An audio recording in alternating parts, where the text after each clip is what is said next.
As crazy as it sounds, it's the only reason we leased out the second floor uh, and started Yep. class at recess, which is our class studio, was so we could have a slide. We couldn't do it from the roof. What were some of those other gorilla things you did? We stood on the corner and spun a sign. Nice. It was interesting that you've put all this into the gym, and yet you just said, I think earlier, no cameras, right? No no influencers. And we have been studying a lot of these gyms that have become influencer gyms. A lot is invested into the space for that purpose. But you guys decided, no, we're going to make it look good, but just for our members, right? So what's the thought process there? Hello and welcome to Gym World Worldwide. I am your host, John Franklin, and joining me after a long hiatus is my co-host, Mr. Mateo Lopez, back from the frigid cold in his laundry room once again, filming fitness business content for you. I'm happy he's back because we got a special guest today. We do. We have Evan Duncan of Recess Fitness Club, and This is a. Do you identify as a gym? Is that your preferred? Is that what you like to be called? Or is it a wellness clinic? Is it a clinic? Is it a fitness club? You know, it's certainly a lot more than that now that we're adding these other things. But you know, it's a fitness club, whatever a fitness club is. We always like to ask, because there's a lot of auxiliary services. You're making waves. I think you recently had an article out because you're doing. You got some fancy wellness services going on, which I'm sure we'll talk about. But you're drug dealers now. Yeah. Well, our doctor.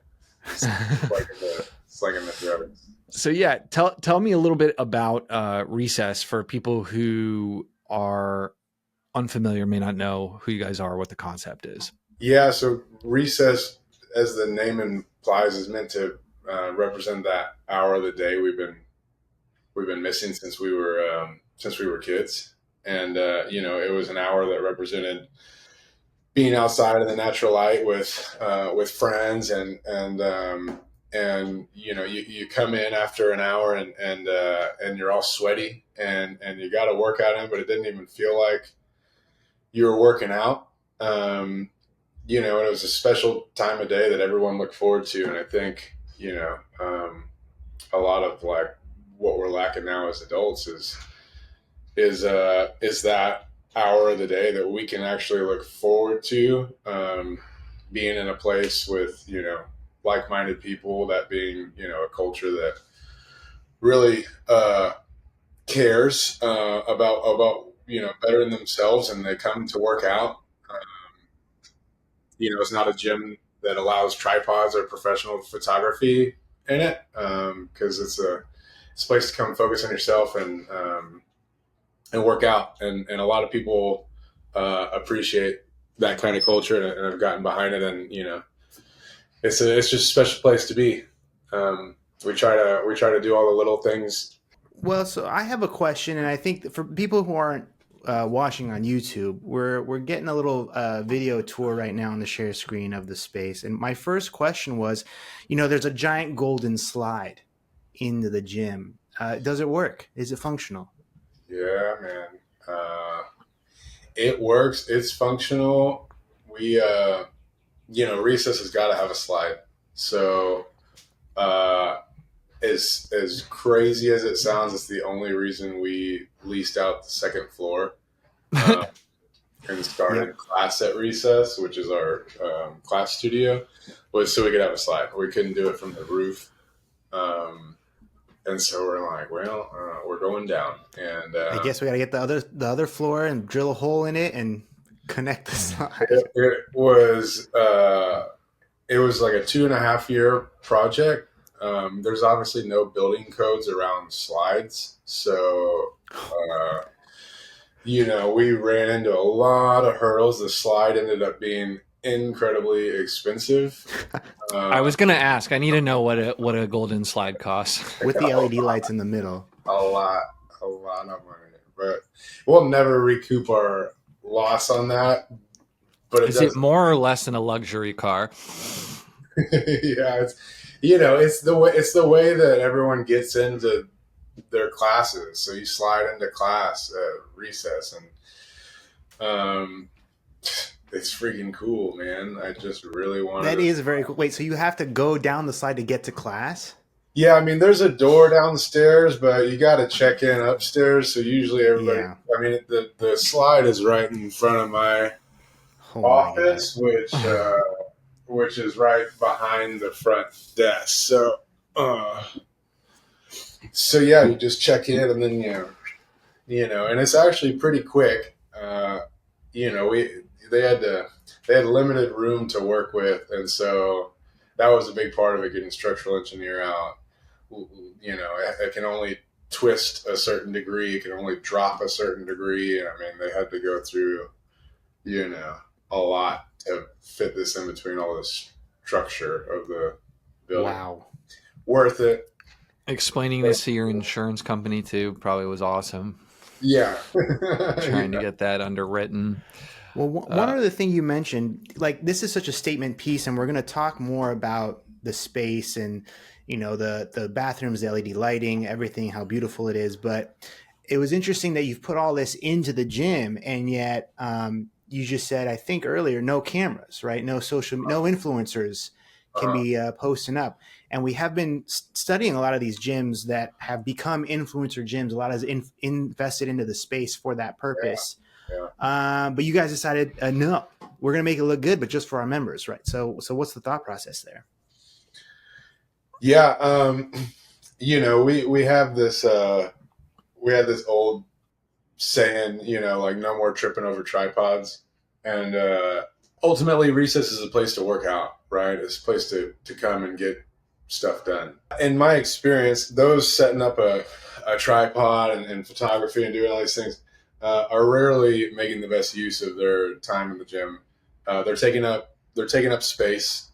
People are forced to be in the background of your video that maybe don't want to be in the background of your video, and it's distracting, and it's not the culture we're looking for. It's a good looking gym, but it's a good looking gym for our members, and yeah, it would probably benefit us to have a ton of people, posting high quality content all the time. You can still use your phone, right? So people do that all the time, and I mean, people do post about the gym all the time.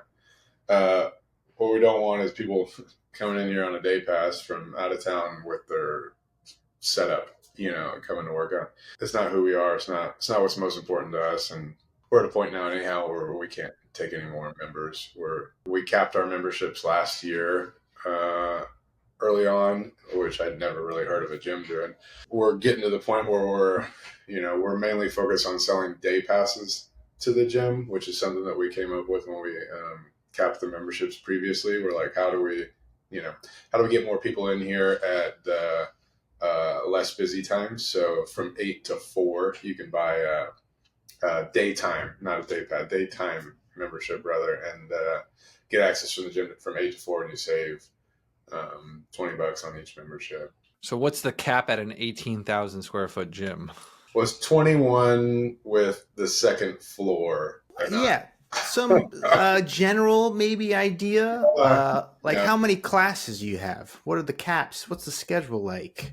Yeah, we have the class schedule varies. If you want to pull up class at recess, there's a lot of really unique classes. Obviously, all the classes are around the recess theme, so there's things like boarding school that uses like a 4-wheeled hero board, and it's like Pilates on steroids. And then there's, suspension, or, grounded, which is our yoga class. Everything's kind of around the recess theme. The classes start as early as 5 in the morning, and then go as late as 6:30, but it varies on the day.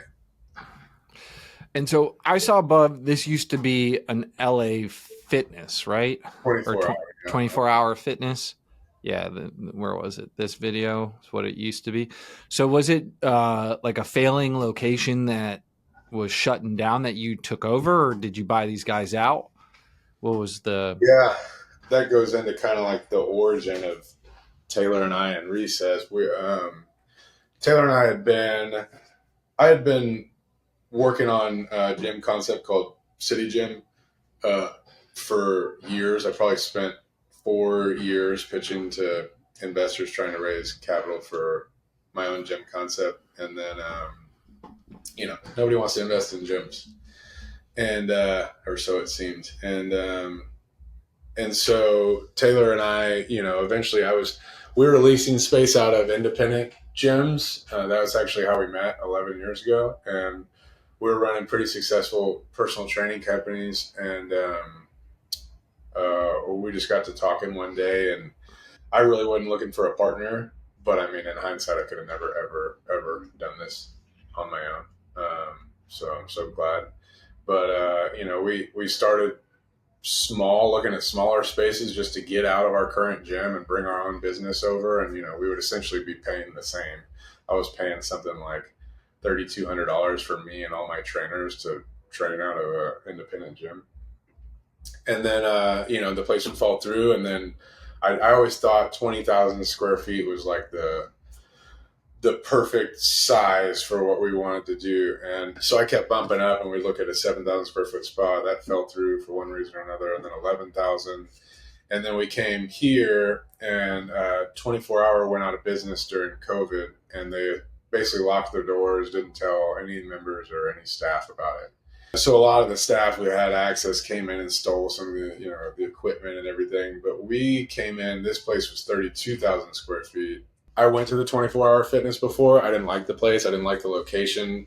Taylor was like, hey man, like just go check it out with me, would you? And so I do. And the sun was setting at that time. And the longest side of the gym is the west facing side. It's floor to ceiling windows, and this golden light came through. And I was just like, Taylor, this is the spot, man. And, but it was way too big.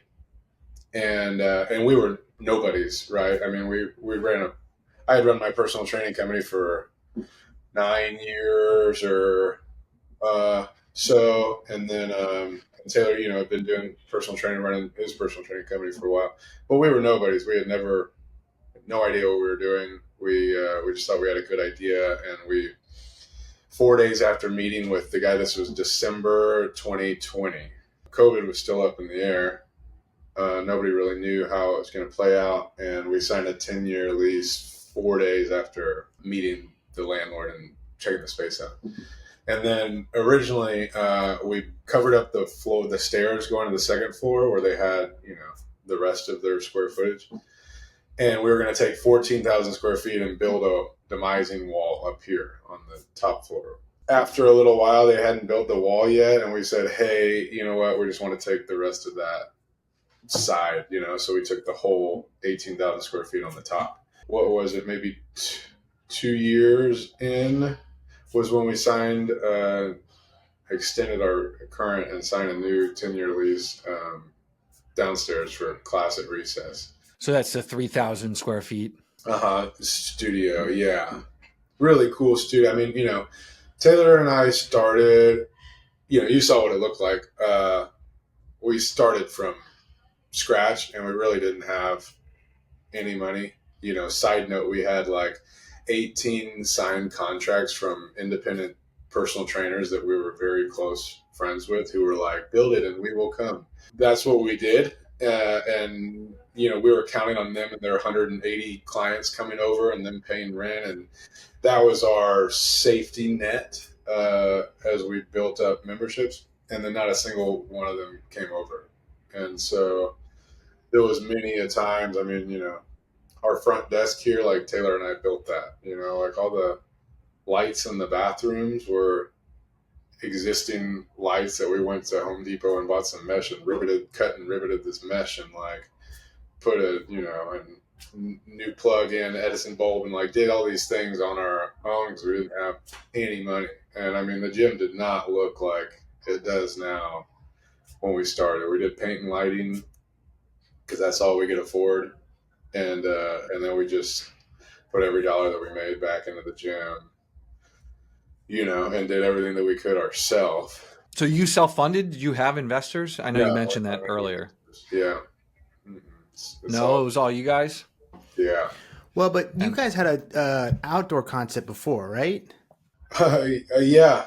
I don't know how you guys know about that. That was that when COVID hit, we moved to Taylor's backyard. He lives back here in a place in an area called the M Streets. And it's really pretty area, quiet. And so we started under his carport, and then we ended up buying like a wedding tent and extending into that. But we had we had fans, hand washing station, Lysol wipes everywhere. We took protective measures, if you will, and just allowed everyone to continue training during COVID. And so he has a bunch of chickens in his backyard. He has like all these exotic chickens in a chicken coop that he bought, and there'd be chickens running around everywhere. So we dubbed it Chicken Fit for a little while. But everybody had such a great time in the backyard that when the gyms opened back up, nobody wanted to go back to the gym. They wanted to stay in the backyard, which is crazy, because we're an 11,000 square foot gym. So yeah, that was kind of the point where Taylor and I were like, hey man, if we can do this out of a backyard, imagine what we can do out of a proper space. And so was it money just from your personal training business, the chicken coop, and then just finding it under couches that you guys did the first go? Yeah. Taylor got a EIDL loan, emergency disaster relief loan, during COVID, and that was a big part of it. And then, I just put up the cash that I had. My mom like started some bonds for me to go to college a long time ago, and I never spent a day in college. And so I was like, hey ma, that college money that you saved up and I didn't go to college, like, do you still have those? And she cashed out the bonds, and I got 15 grand from these bonds that had been sitting there for 30 years and or more. And then my grandpa, which it's always been super hard for me to ask for anything from anyone or accept anything. I always kind of had a mental block against that. But we were desperate, and my grandpa, I knew, had paid for my cousins down, or like part of their down payment on a house. He helped out on a house, And so I called him and I said, hey, this is the position that I'm in. And I go, if I don't succeed, I'm going to be homeless and I won't need that money. And if I do succeed, then I'm not going to need the money anyhow. And I was like, so, I'm jumping off a cliff here. If you do have any money that you were setting aside to help me buy my first house, now would be the time. Now would be the time to give me that money. And so I got $11,000 from him, which was huge. Thanks, Peppa. And I had spent a lot of money on City Gym prior to that we were able to use a lot of the things. So like business plan, perform other paperwork stuff. So that was it, man. And then we had a couple people during the time that it would be Monday, and we had already signed the lease. We're already doing business. It would be Monday. We needed $50,000 by Friday to survive. Whoa! And people just twice this happened where clients of ours who we had no idea had money or the ability to do so would just hear our position and say, into my session one day, my client Rebecca just said, how much did you say you needed to keep going? And I said, like, we need 50 grand by Friday, and she's like, consider it done. And she's like, I was still training at the time, and she's like, you can just we can train it off, whatever. And I was like, I am not training you for $50,000. Like, that's a lot of sessions. Like personal training her for the entire life. I was like, if you're serious, I'll pay you back with interest, And we paid her back with 10% interest over a year and a half. Never missed a payment, and she made like $7 grand, I think, off of it. And that happened twice. It was only like a few weeks later we found ourselves in the exact same position. We're like, well, what are we gonna do? And someone just came around, and then we signed a loan contract with them, personal loan, and paid them back. Never missed a payment, and we just got really lucky Did you get in the space just because it was COVID? Like, these numbers sound very small for such a large size space. Was the landlord just freaking out and willing to roll the dice? You know, because when I hear 18,000 square feet with an anchor tenant, they probably want first month, last month, you know. Yeah, we had to do that, and that was where all of our money went. You know, that was where Taylor's the IDL went, was security deposit and first months, and so that was like, you know, that was a large check that we just, you know, had to say goodbye to before we even started. But yes, the only reason this happened the way it did was because we, you know, the landlord didn't have anything to do with this equipment. He can't sell it. It's on the third floor, you know, like it's more expensive to take out of here than it is to keep. So he wanted to sell to another gym. There's been a gym here for 20 years, and he was going to lease us the equipment for $1 a year. And I told him, you know, a lot of this equipment we're not going to use. A lot of it is junk. The stuff that we do want to use, we're going to powder coat and paint and reupholster. And I go, I want to know if we're investing into the equipment that it's going to be ours at the end of this 10-year lease. You know? And so we bought it off of him for $10 instead. And All then, the equipment for $10. yeah. And then we had a deal that, you know, whatever we got rid of, we would pay him half of what we got for what we're getting rid of. It worked out, you know. And then we had a close friend, actually, Ian, Dr. Ellis, who does Recess RX, which, you know, we could talk about in a little bit. He donated us some equipment early on, you know, which was the only, you know, it's another one of those times we just got lucky. And so he gifted us a lot of really great Rogue equipment. And This seems like a wild ass story. You know, Yeah. you're kind of underselling it. It's so much more wild than And while you don't like talking about members, maybe Taylor does, because we dug out this article that says you have 1,600 of them and an extensive wait list. So this was in, let's see, when was this? October 2023. So you went from essentially nothing with like a half-finished gym to 1,600 members in like under 3 years. Yeah, we have over 2,000 members. Yeah.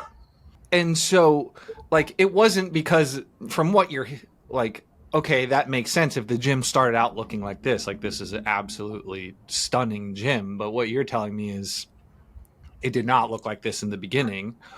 So yeah. How'd you grow so fast? Yeah, I mean, one unique thing we did also early on was we sold founding memberships. A founding membership was $1,000, and it would get you a year membership, and it would get you a month of personal training 2 days a week and your name on the founding members wall. And we sold 32 of those. We had $32,000 that we made just off of that idea. Memberships when we started were $59 and $79. This was just for access to the gym? And yeah. Then personal training was mixed in there somewhere? Yeah. I mean, personal, you know, we had in-house. I mean, when we started, we didn't have anything.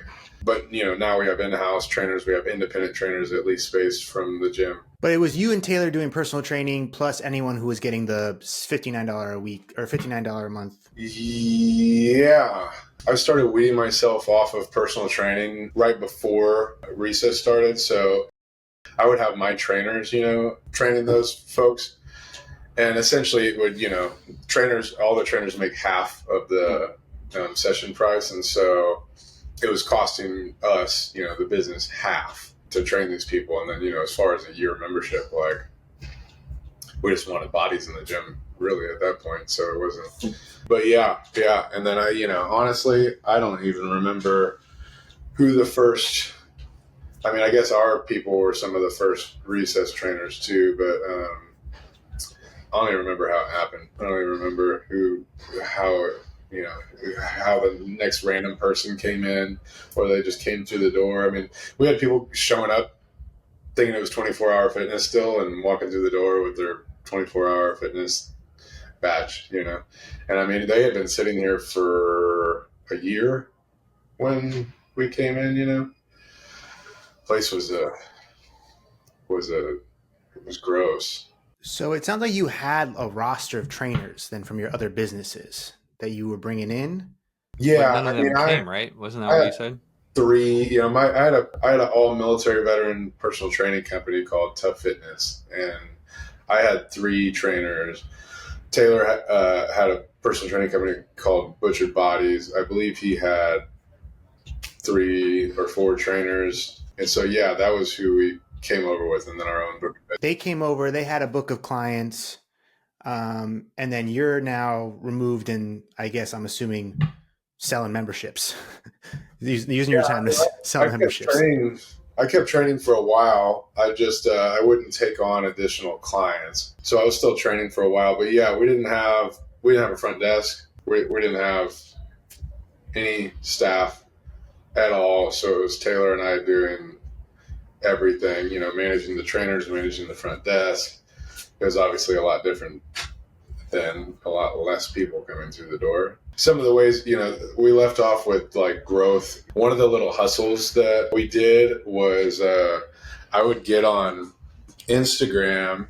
I would go to our competitors' gyms and people who had checked in there, and then I would send them a personalized message, you know, telling them about recess and what all we had to offer. And I probably, no joke, sent a couple thousand DMs to people that way, and it freaking worked. You know, like, you know, not everybody responded, but we got a lot of members off of that, and then, you know, word of mouth was huge. Like we didn't have any money to spend on marketing, and so we had to do these like guerrilla marketing tactics, and then, you know, people were fortunate enough, people talked about the gym a lot because it was already so different. You know, we had the same principles that we have now. Then we're real big on like, and especially setting the tone and setting the culture in the beginning was super important to us. And it was nice because Taylor and I met with every single person who signed up at the gym, right? So their onboarding was with the owners saying like, hey, this is who we are, this is what we represent, this is the culture that we're trying to build here. And like, you know, it's important that you get behind it. What were some of those other guerrilla things you did? We stood on the corner and spun a sign. Nice. We traded to get our name on the trolley that runs through town. We traded personal training. We actually traded and got a billboard early on, which was like mind blowing to see us on a billboard. There's been a lot of things, like little cargo bike on the trail with full of cold water, and we would get like, you know, name and email like for a cold water or protein bar or something. Oh, nice. I like that. Riding around on the Yeah. until we got kicked off. Right. Hey gym owners, are you looking for a way to generate more leads, close more sales, and increase client retention? Introducing Kilo. We are a software company that gives gym owners the tools they need to increase revenue and run a successful gym. With Kilo, you get a beautifully designed website to capture more leads, an integrated marketing automation platform to increase sales, and our gym management software so you can add new client memberships, process payments, and organize your class schedule. If you're ready to upgrade your gym management software, book a call at usekilo.com. So there was like no plan. It was just like you guys would brainstorm and be like, what are we going to do today or to get some bodies in this door? My plan always had to do with like having investors and having this influx of capital. And so my business plan that I had dreamed up didn't apply because we didn't have money to spend on marketing or, you know, employees or anything. So it was just kind of, you know, I would get out and recess attire all the time, and I'd talk to as many people as I could about it and hand out cards, and, you know, I just tried to get the brand in front of eyeballs everywhere. I do think your gym is a great lesson in branding, because it didn't look the way it looked now, right? So it sounds like what attracted people was that it was different in terms of the vibe, the brand, and the culture. What were some of the things you guys instituted really early on that set the gym apart from the other Gen Pop Yeah. general access equipment gyms? We were fortunate in the layout of this building. It's kind of a U shape. And so it was really important for us to have a little bit of everything everywhere, and not have, the dumbbell section over here, and the cardio section way over there. And we tried to build it out really intentionally, with placement, and people noticed that. And so that was one thing. And then, in our onboarding, we talk about like positive attitudes, being respectful, putting your weights back, cleaning up after yourselves, things like that. Like if you're a bad apple here, we're going to let you go. Well, you guys have a re-rack fee, right? Yeah. Maybe talk a little bit about that. If you make a mess, yeah. I mean, we had, during Chicken Fit, we had a $50 fine if you didn't wipe up the equipment after you're done working out. Nobody really knew what to think about COVID, and we just wanted to be respectful to those that were coming there. That it's not about the money. It's definitely about the people who really come in and adopt the culture and love this place and take it on as their own. They're like, I'm so glad you have this, and they're not the ones that ever have to pay a fine. And it's not like everybody screws up every now and then, but if something's blatant, there's been times where guys would leave 10 plates on a leg press on either side, and it's like, so what's the girl supposed to do that's following up? Take off your 20 plates because you wanted to be an ass, and so we just it's to get folks on the same page. I mean, at the same time, when we see someone who's really adopted that idea and goes above and beyond, we reward them for that. We'll be like, hey, what's your name? Like, thanks so much for doing that. Feel free to like grab a drink out of the fridge, or we've given away free months, of gym membership. So it's more just like, and honestly, some of our best members are sitting there policing the gym all day long as they go, which is crazy to think of in a place that, we probably have 750 people a day that come here, which is nuts, the percentage of members that come every day. That sounds very high. Yeah. That's like a 30% utilization rate, something like that. Which is unheard of, it's like, but it's not for an access gym. That's insane. It's not a volume-based gym model. So it's not Planet Fitness. It's not $10 a month. It's not a forget about kind of membership. And so that's also one thing that the layout did, was allow, even when it's busy in here, it doesn't necessarily feel busy, because there's no areas where people crowd. There's no areas of overuse. Everybody's just kind of flowing in this like well-oiled machine. Everything's being used, and there's not people wasting time setting up their cameras, and like it's just that had a lot to do with being able to have a gym with so many members coming every day, and everyone not feeling like it was overcrowded, which is the last thing in the world that we want to do. So it looks like it's like middle ground in terms. You're not like a Lifetime where it's $300 a month, but you're not Planet Fitness. It looks like it's around $120 to $150 now. Does that include all the classes, or do you charge extra for the classes? Yeah, it sure does. So those are full-time memberships, and those include the classes. The daytimes don't include the classes, but do include all the amenities. So we have infrared sauna, we have cold plunge, we have Theragun station and vibrating foam rollers, Normatec boots, Normatec sleeves. This branding looks pro. The aesthetic, like it looks like it was conceived like some of these, these people who raised $10 million to go open a mega gym. Um, Like who was the brainchild behind this, or was this something that evolved over time?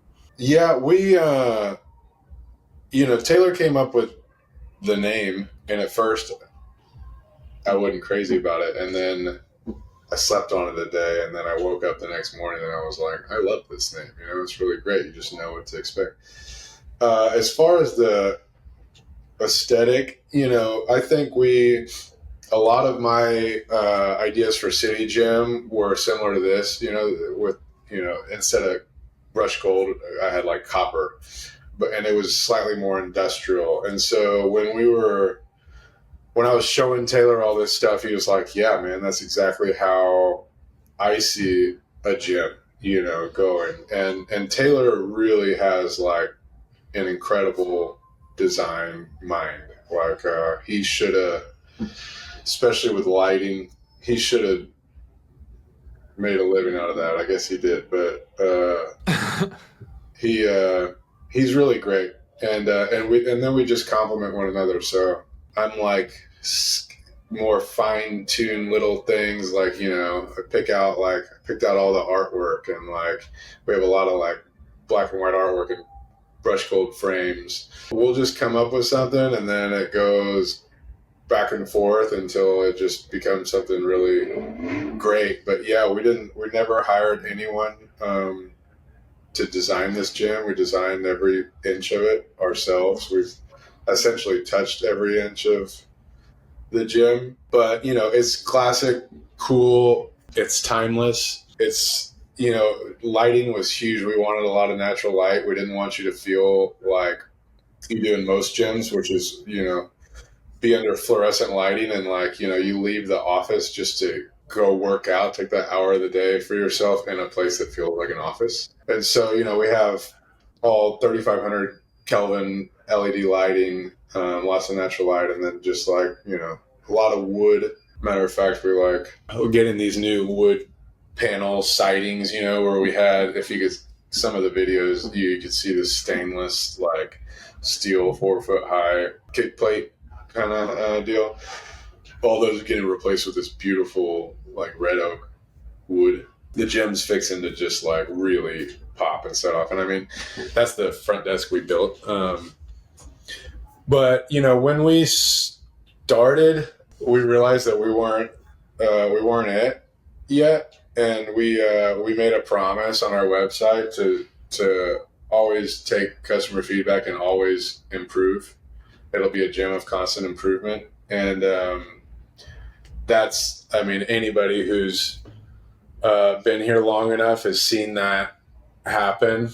And we'll just never ever be done with this gym. Oh, that was a really cool thing. Yeah, every party we throw, we raise money for a charity, and so our Christmas party is our biggest party every year, and we typically raise money for the SPCA. So the first year we did it, we raised $4,000 to the SPCA. We raised $7,200 the next year, and then last Christmas, we set a goal of $12,000, and we raised $12,240 for SPCA. It's, I don't know, y'all are in Florida, so it's like a Society Prevention Cruelty to Animals. So they take in dogs, cats off the street, and give them a home and give them veterinary care, and they're doing a lot of really awesome stuff. So I love doing that. It's always, we've done like some women's shelters or like homeless veterans, and we love giving back.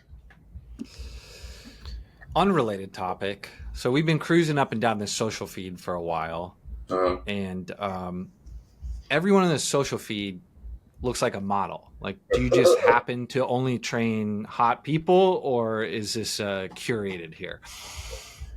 No, I mean,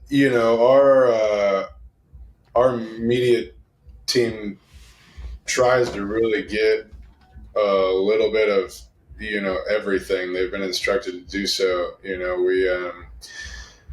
there's a lot of great looking people at Recess. It's a gym, with serious folks, people that come regularly. And, I guess that's a product of working out every day. And these folks do work out every day, but no, it's not curated. That being said, I mean, we have a little bit of everything. Like, this looks like a Michelob Ultra ad. I know. Those guys are way too hot. I mean, yeah, that was our summer party. That was freaking awesome. Yeah, that's I don't know. Those guys look a heck of a lot better than I do. I don't know. It's just, I swear there's just normal people. Well, I know we're running out of time. I know we got to talk about GLP-1s, but I did want to ask, it looks amazing. The space is incredible. I think one of you wrote somewhere, we go to these cool places like a restaurant. What if we moved the weights in here? It'd be an amazing gym. And like, that's how it feels. It feels like a nightclub. It feels like a posh restaurant. It feels like a hotel, especially those bathrooms. So how do you keep them clean? How do you keep the whole place clean? Yeah, this is so wild. If they're like, it's blowing my mind if you guys were not.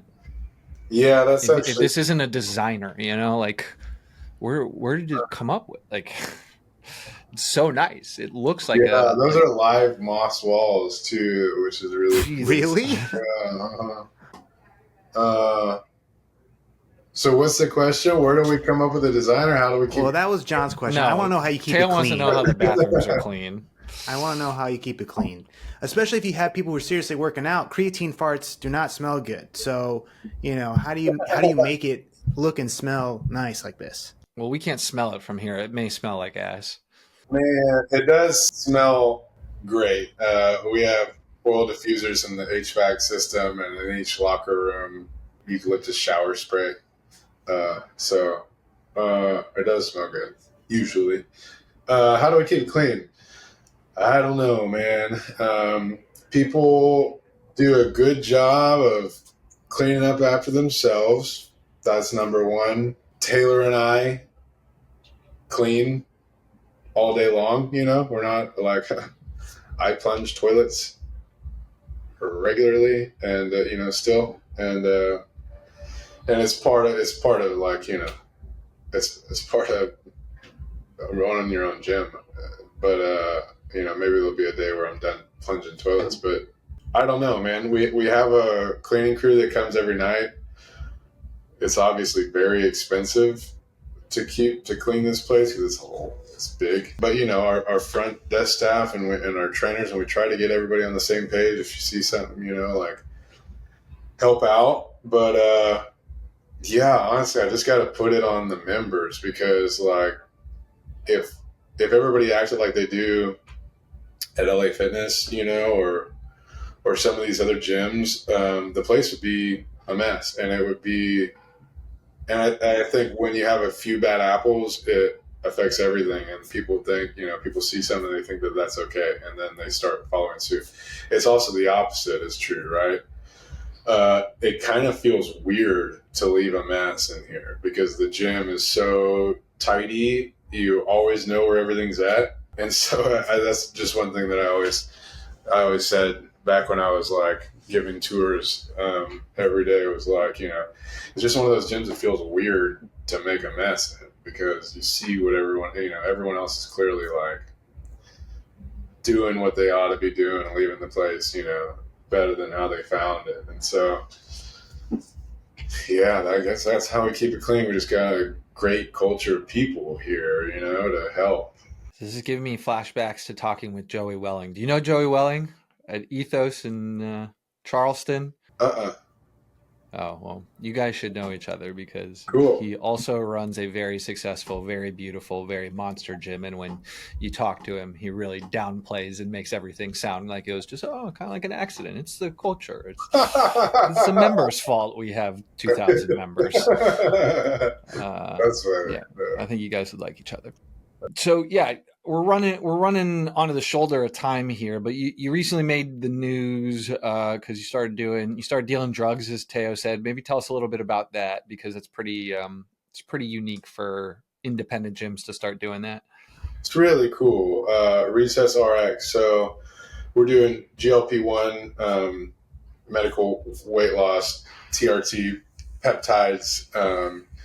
You can do a blood panel, and basically what you're doing is you're signing up. We don't make any money on the drugs at all. You know, you buy the drugs directly at doctor's rate.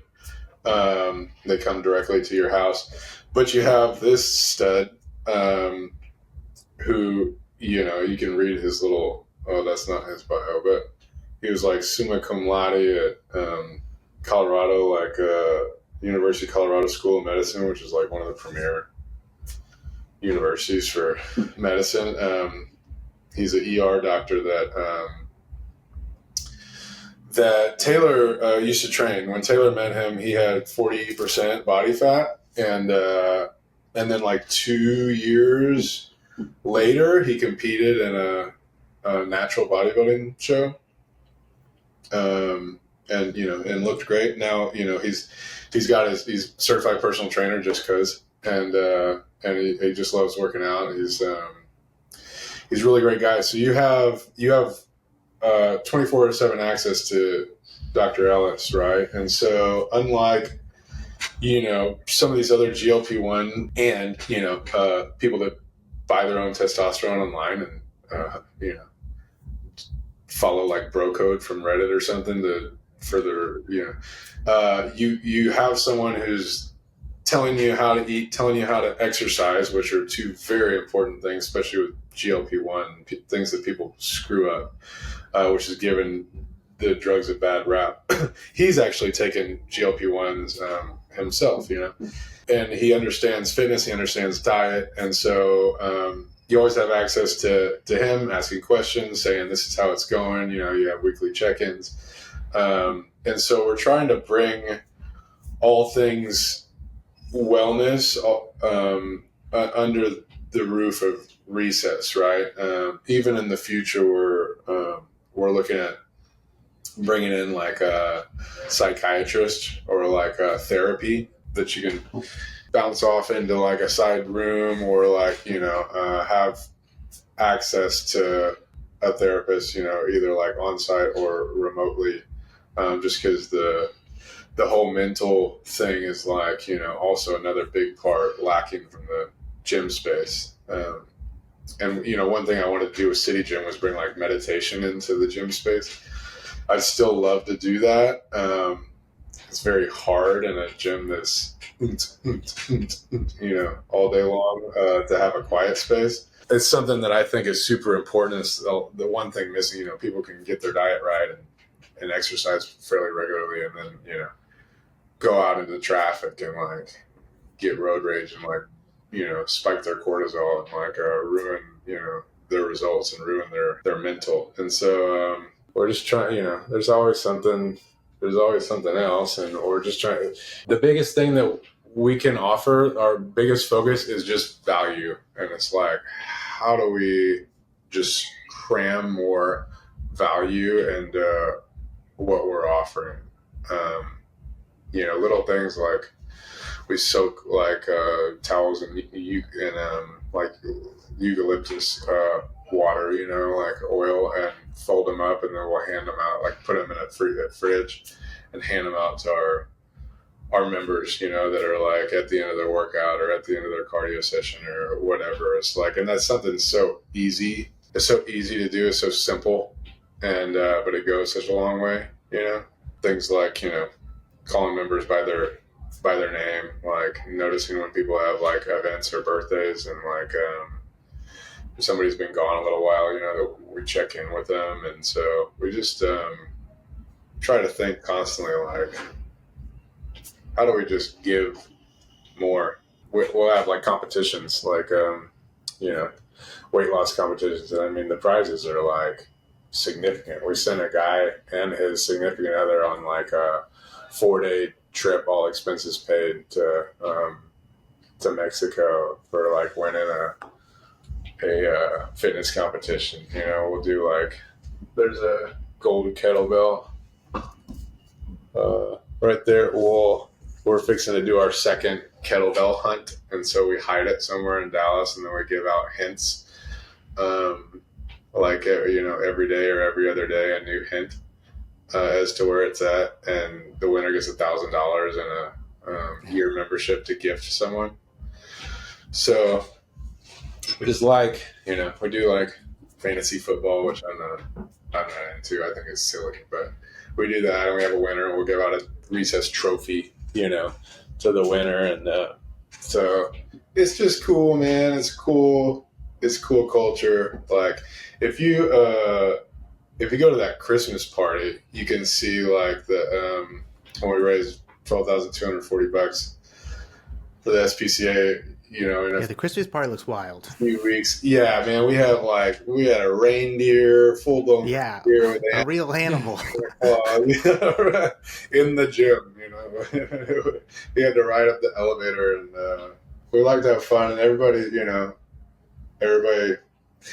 gets dressed up, and and gives back. And I mean, we spent a heck of a lot more on these Christmas parties than we raised for the SPCA, but it's worth it. And everybody gets to like feel great about giving to a good cause, and then just like getting together and looking great. That's what you work for. So it's a lot of fun. Well, we heard a lot about adding value, improving the existing location. What's next for you guys? What's the future? Is there going to be multiple recesses, or are you just happy growing HQ for the time being? No, I'm not content at all.